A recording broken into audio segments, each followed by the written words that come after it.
property is a very network-based industry. It's a small industry. Everybody knows everybody somewhere. So you really just need to get in there and get to know people. I'm still working on it. Networking is not easy. It comes naturally to some and not as naturally to others. So get on LinkedIn. Even people that you do know, they probably know someone else and can connect you. So just put your face out there, take one step forward, and get to know people. Hi, I'm Sarah Hayford, the founder of The Land Collective, an organisation that supports young people from underrepresented backgrounds to get their first start in real estate and the built environment. In the first episode of our How I Got Here series, we speak to Anna Mido, a first-year apprentice surveyor at the planning and property consultancy Montagu Evans. She currently sits in their property management team on a rotational programme and is also studying for her BSc in real estate to become a chartered surveyor. Join us in our chat as we discuss her background, why property is such an important industry, her apprenticeship journey to date, and more. I hope you enjoyed the series. Hi Anna, thank you so much for joining us on this video series. Hi.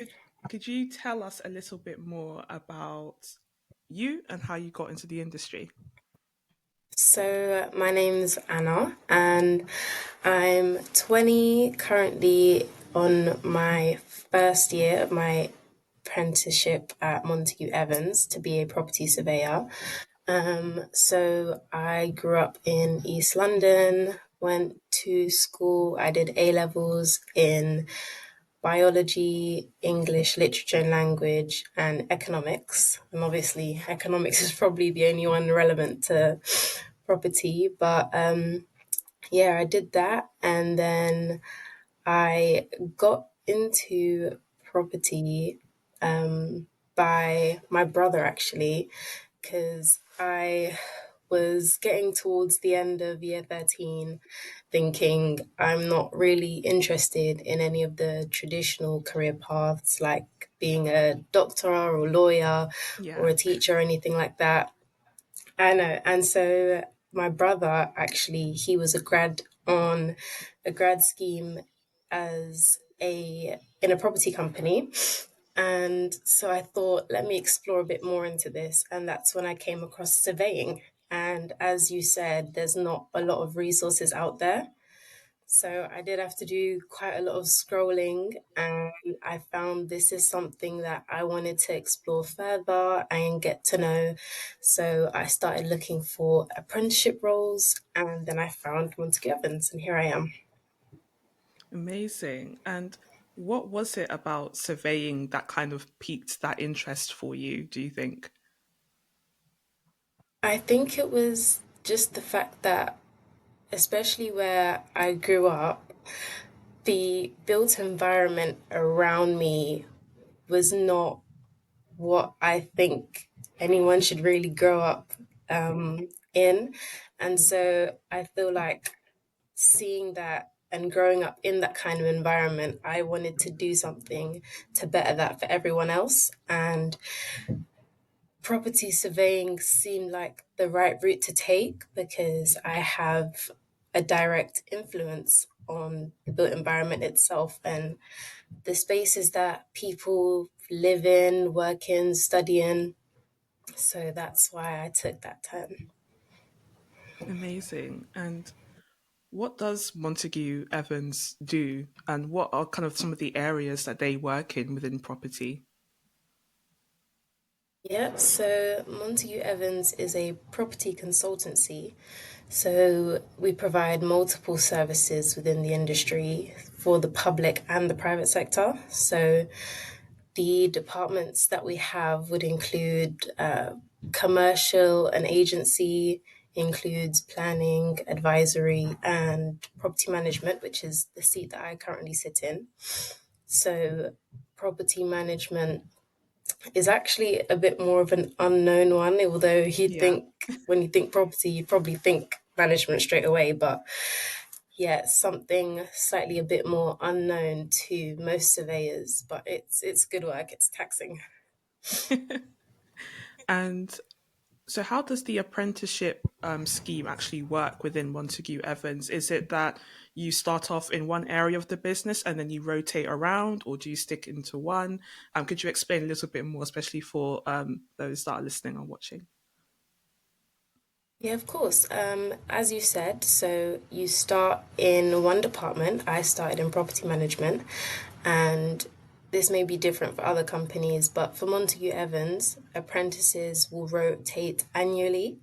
So, come next September, I will rotate into another department, so potentially advisory, for example.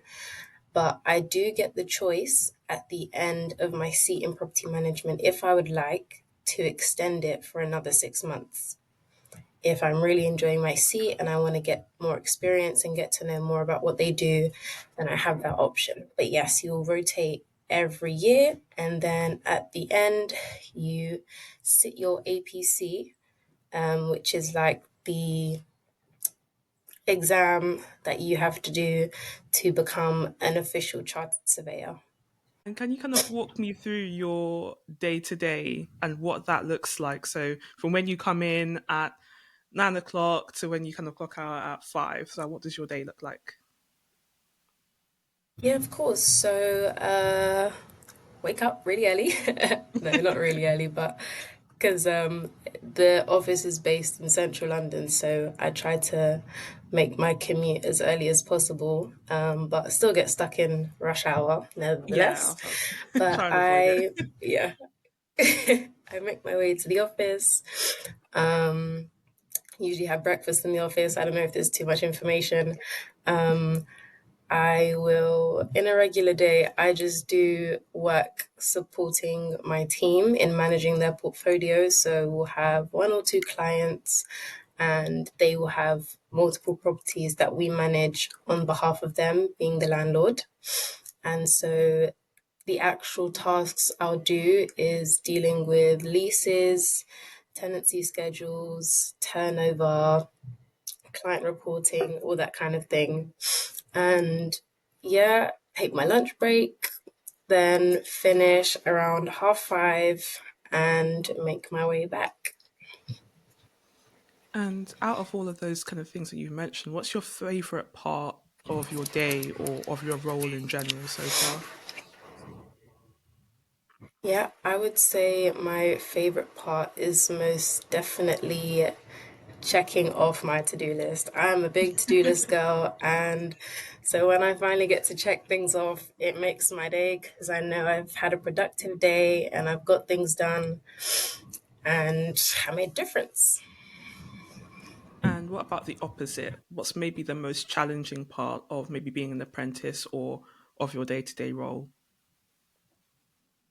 I would say it kind of comes off the back of my favorite thing, and that would be that when I get very overwhelmed and loaded with multiple tasks to do, I have multiple deadlines.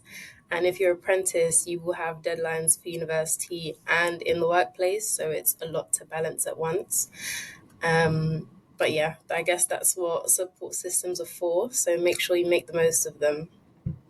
Amazing. That was actually a very good segue, actually. So, I think a lot of people are under the impression that apprenticeships are for people that don't want to attend university, but that's not quite true in the more traditional Yeah. sense. So, could you explain how a degree apprenticeship works and maybe what the benefits are for you or what you find beneficial about it?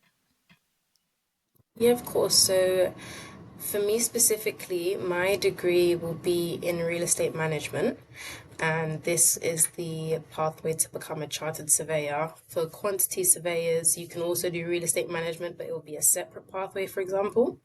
And so, what it is I have 4 days where I'm working, be it in the office or at home, and then one day in the week, I do university. And so in this one day is where I have all the time to do my lectures, devote times to my assignments and assessments and my general degree studies. I would say from my personal experience, one day is not enough, especially if you're doing two or three modules at a time. So make sure you spread out time across the week. If anything, like if it gets too much, just speak to your managers. I'm sure they will give you time during the working day to work on your university work. But yeah, that's essentially what it is.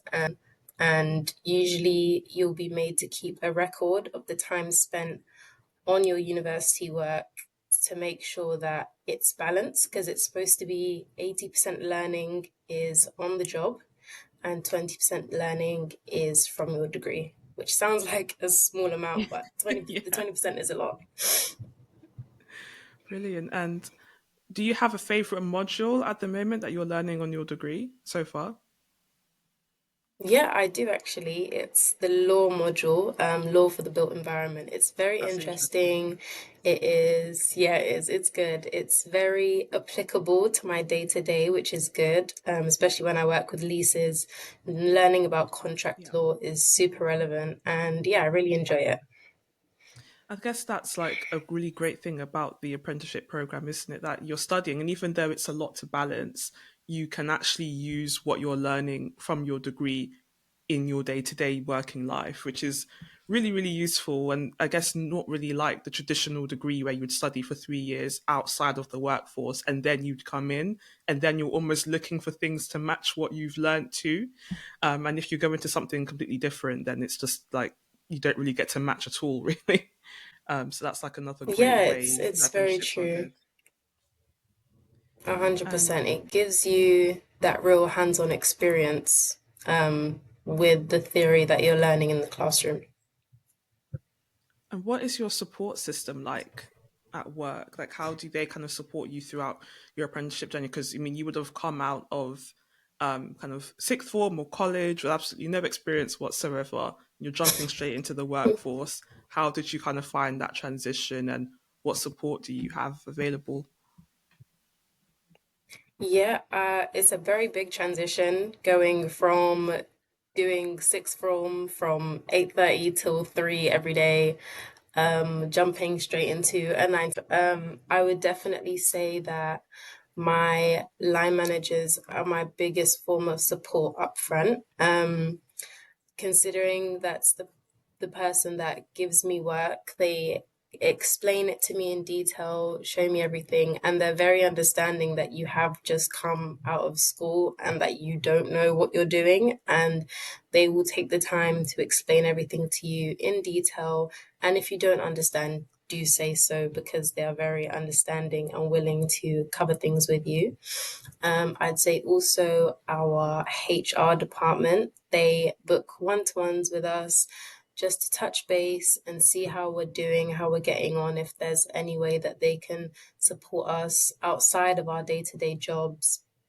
Um, and I would also say my wider team that I work with and the other apprentices at work, since we're all doing the same thing, we're going through the same experience, we can connect together and help each other out in our day to day or outside of work if need be. And lastly, I would say in university, I have a designated apprentices outcomes officer.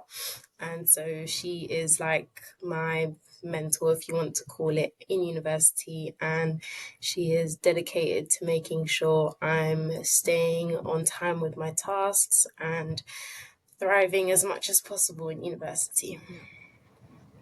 Yeah, that's a very, very big support system there. So that's really, really good. And I think sometimes, especially when you're quite young entering the workforce, it can kind of feel like you're alone.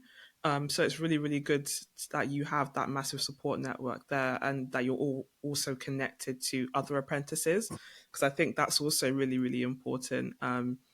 Especially depending on the size of your company, you might be the only one or you might be part of a larger cohort. So do try and find those networks where you can. And are you part of any networks outside of work at the moment? Yes, I am. I am part of BWRE, which stands for Black Women in Real Estate.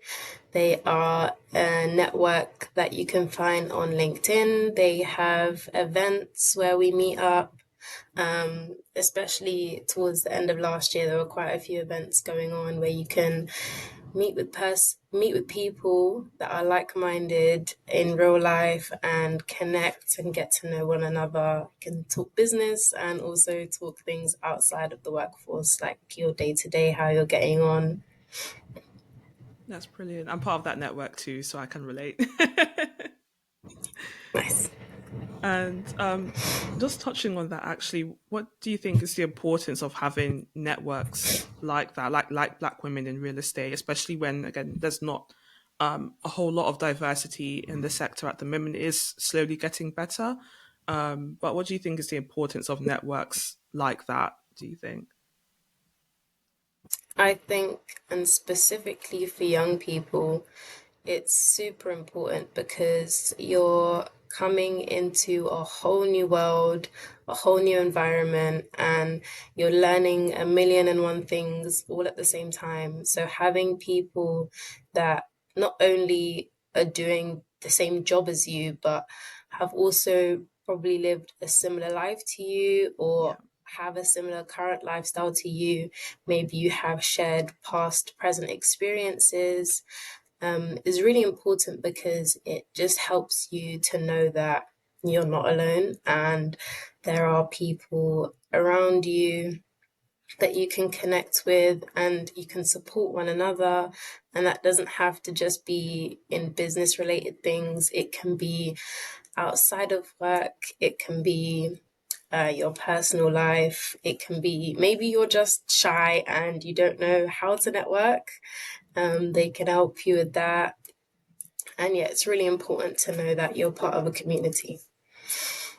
amazing. And do you have any advice for kind of young people, maybe who are in sixth form or college or even younger potentially, that are interested in getting into property? Do you have any kind of words of wisdom from your years of experience so far? Yes, I have two very important pieces of advice. My number one is motivation. So, what is your motivation? If you don't know what it is, go and find it. I cannot Yeah, recommend that enough. And absolutely. remind yourself of it on a regular basis. So, whether it's you're motivated to get a specific qualification, whether it's a certain person, or maybe it's just money. Maybe you want to move out of your parents' house within the next 5 years Yeah, and you want a nice car, whatever it is, just find your motivation and remind yourself of it regularly because whatever that thing is, that is going to be your strength on the days that you're overwhelmed, on the days where you just can't be bothered to get out of bed and commute 45 minutes to the office. yeah, That is what you need to hold on to keep you going. And the second one is you need to be a hard working individual, especially if you are planning on doing an apprenticeship and not just university.